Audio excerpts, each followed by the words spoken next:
Hello बच्चों, आज मैं आपके सामने क्लास 9th की मैथ की वर्कशीट नंबर 70 लेकर आई हूँ, जिसमें कि बच्चों दो चरों वाले रेखीय समीकरण वर्कशीट की हेडिंग है।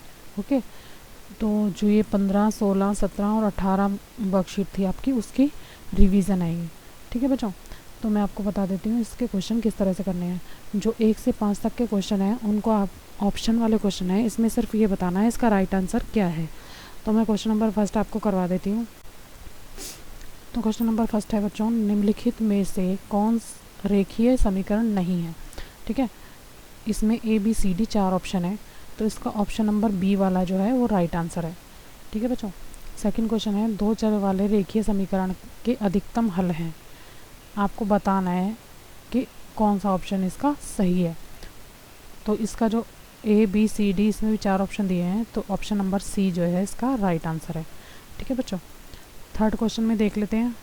इसमें सिर्फ आपको ऑप्शन पे टिक करना है, इसको सॉल्व रफ में करना है, जो कि दिखाना नहीं है आपको, इसलिए मैं इसको डायरेक्ट ही करवा रही हूँ। क्वेश्चन नंबर 3 है, x बराबर है 0 का आलेख एक रेखा है जो option A B C D दिया है, तो आपको बताना है इसका आंसर जो है बी वाला इसका राइट आंसर है। ठीक है बच्चों, तो ऑप्शन नंबर बी इसका थर्ड वाले का राइट आंसर है। क्वेश्चन नंबर 4 देखो, क्वेश्चन नंबर 4 में दिया है समीकरण 3x घटा y बराबर है 3 का हल है, ऑप्शन दिए हैं आपको 4। तो बच्चों इसको हल करके देखना है आपको रफ में, और इसका जो डी वाला है वो ऑप्शन इसका राइट आंसर है। इसका मतलब ये सारे जो ऊपर वाले ऑप्शन हैं इसके सभी इसके हल होंगे। क्वेश्चन नंबर 5 देख लेते हैं।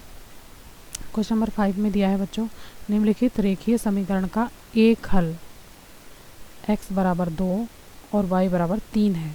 ठीक है, तो इसमें आपको पुट करके देखना है x और y की वैल्यू, और जो आंसर आपका आएगा इक्वल आएगा वो राइट आंसर है। तो आपका जो बी वाला जो ऑप्शन है वो है राइट आंसर, यानी कि बराबर के, यानी कि लेफ्ट हैंड साइड बराबर आ जाएगी राइट हैंड साइड, और ये ऑप्शन आपका बी वाला जो है वो राइट आंसर हो जाएगा। क्वेश्चन नंबर 5 का आंसर है ऑप्शन बी। अब क्वेश्चन नंबर 6 देख लेते हैं बच्चों। क्वेश्चन नंबर 6 में दिया है समीकरण 2x जमा वाई बराबर है x जमा 5 के दो हल ज्ञात कीजिए तथा जांच कीजिए कि 3 और 2 इस समीकरण का हल हैं। तो इस क्वेश्चन को किस तरह से करेंगे, ये रहा बच्चों क्वेश्चन नंबर 6। समीकरण है 2x जमा वाई बराबर है x जमा 5। तो क्या करेंगे, x के साथ में x को ले जाएंगे, यानी कि 2x हमारा x का नंबर है और यहाँ पर x खाली है, तो x को 2x के साथ ले जाएंगे और y के साथ कर देंगे 5।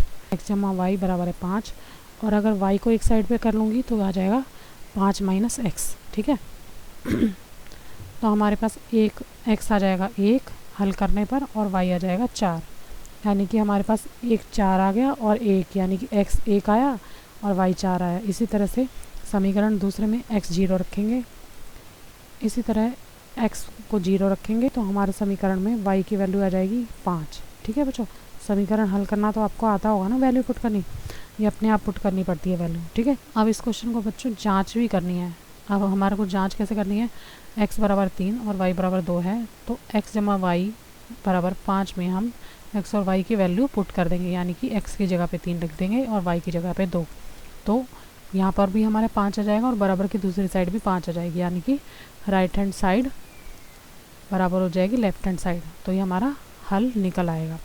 अगला क्वेश्चन है बच्चों, क्वेश्चन नंबर 7 दिया है, यदि बिंदु 5, 2 रेखिक समीकरण kx जमा वाई जमा 5y बराबर है 10 के आलेख पर स्थित है, तो k का मान ज्ञात कीजिए। तो इस क्वेश्चन को करेंगे बच्चों हम। क्वेश्चन नंबर 7 का आंसर है kx जमा 5y बराबर है 10 का एक हल है 5 और 2।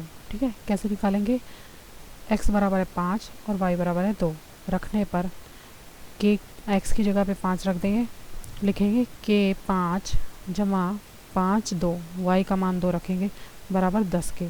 ठीक है, समीकरण में रख देंगे इसको, तो हमारे पास आ जाएगा 10 और बराबर 10 के माइनस 5 के, यानी कि k की जगह पे k के जो दोनों k के नंबर है ना, k वाले दोनों नंबर को बराबर के एक साइड कर देंगे, और बिना k वाला नंबर यानी कि 10 एक साइड पे कर लेंगे, तो हमारे पास 10 के में से 5 के गए तो आ जाएगा 5 के, और बराबर 10 और के का मान हमारा निकल के आ जाएगा 10/5 यानी कि 2 आंसर आ जाएगा इसका।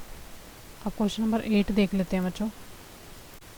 क्वेश्चन नंबर 8 में दिया है समीकरण 2y घटा x बराबर 7 का आलेख खींचिए। आलेख की सहायता से जांच कीजिए कि x बराबर 3 और y बराबर 2 समीकरण का हल है।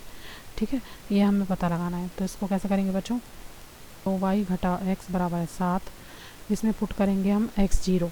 तो समीकरण में 0 रखने पर बच्चों क्या होगा, 2y घटा x की जगह पे 0 रखेंगे बराबर 7, 2y बराबर 7 और y बराबर है 7/2, यानी 7/2 का आंसर होता है बच्चों 3.5। ठीक है, इसका मतलब ये होता है यानी कि 7 का आधा। इसको आप भाग करके देखेंगे तो 3.5 आएगा, यानी कि x मेरा 0 हो गया और y हो गया 3.5। अब y को 0 रखा मैंने तो हमारे पास आंसर आ गया बच्चों। हल करने के बाद x बराबर घटा 7।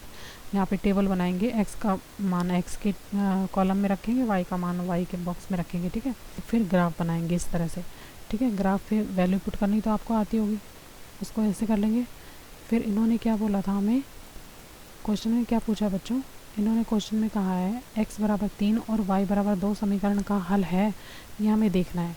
ठीक है, जो हमने ग्राफ बनाया ना उसमें हमें 2 और 3 का मान यानी कि x पर 3 और y पर 2 इस तरह से बना करके एक पॉइंट लगा देंगे। ये जो है बिंदु है ये इस आलेख का भाग है बच्चों, नहीं है ना, ये लाइन अलग है और जो हमने 3 और 2 मान रखा है वो अलग है। ठीक है, तो लिख देंगे ये समीकरण का हल नहीं है। ओके, अगला क्वेश्चन देख लेते हैं।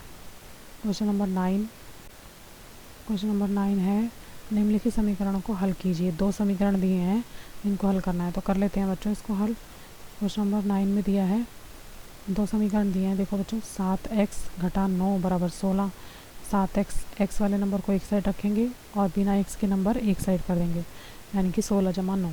ठीक है, तो x रखेंगे यहीं पे और 7 इसके साथ गुणा में है तो ये नीचे जाके भाग हो जाएगा, यानी कि 25/7 इसका आंसर आ जाएगा। अब इसी का सेकेंड पार्ट है y/2 जमा 5/2 बराबर है घटा 3/2। तो y/2 बराबर है घटा 3/2 घटा 5/2, एक साइड पे कर लिए नंबर बिना y वाले। ठीक है, फिर हमारे पास आंसर आ जाएगा बच्चों, घटा करना आता है ना बटे वाला नंबर, तो इसको घटा कर देंगे तो हो जाएगा बच्चों y/2 बराबर है घटा 3/2 घटा 5/2। तो y/2 आ जाएगा घटा 8/2 और कट जाएगा बच्चों ये 2 के पहाड़े पे, ये आ जाएगा घटा 4। तो y हमारे पास बच जाएगा बच्चों, यहाँ पे y/2 है ना, तो ये भाग हो रहा है 2 y के साथ 2 भाग हो रहा है, तो यहाँ जाके गुणा हो जाएगा 4 से, यानी कि इसका आंसर आ जाएगा y बराबर घटा 8। अब क्वेश्चन नंबर 10 है बच्चों। क्वेश्चन नंबर 10 में दिया है सारिका बाल दिवस के अवसर पर चॉकलेट बांटती है। वह प्रत्येक बच्चे को 5 चॉकलेट देती है तथा वयस्क को कुल 20 चॉकलेट देती है। यदि बच्चों की संख्या x से तथा कुल बांटी गई चॉकलेट को y से दर्शाया गया तो पहला ऑप्शन है इसका, इसे 2 चर वाले रैखिक समीकरण द्वारा दर्शाइए। और दूसरा ऑप्शन है यदि उसने, ऑप्शन नंबर 2 है, यदि उसने कुल 145 चॉकलेट बांटी तो बच्चों की संख्या ज्ञात कीजिए। लिखा है बच्चों की संख्या बराबर x। तो बच्चों को चॉकलेट कितनी दी बच्चों, 5 गुणा x यानी कि 5x, और बड़ों को कितनी दी, वयस्क को 20। ठीक है, तो कुल चॉकलेट कितनी होगी 5x जमा 20। ठीक, तो समीकरण क्या बन गया बच्चों, y बराबर है 5x जमा 20। इसको मैं एक साइड पे ले जाएंगे ना, बराबर चॉकलेट कितनी है 20 है ना, तो समीकरण बन जाएगा y बराबर है 5x जमा 20। ठीक है, अब मेरे को क्या करना है, इस समीकरण को सही करके लगाना है, तो मैं लिख दूंगी 5x घटा y जमा 20 बराबर 0। ठीक है, ये तो हो गया आपका पहला वाला ऑप्शन। अब सेकंड वाला देखो बच्चों, y बराबर है 145। ठीक है, तो 145 बराबर है 5x जमा 20। 5x बराबर हो जाएगा, x की संख्या को एक साइड करेंगे ना, 5x बराबर हो जाएगा 145 में से 20 घटाएंगे तो 5x बराबर हो जाएगा 125। 145 में से 20 गए 125, x यहीं रहेगा, 5 इसके साथ गुणा में है तो 125 के नीचे भाग हो जाएगा।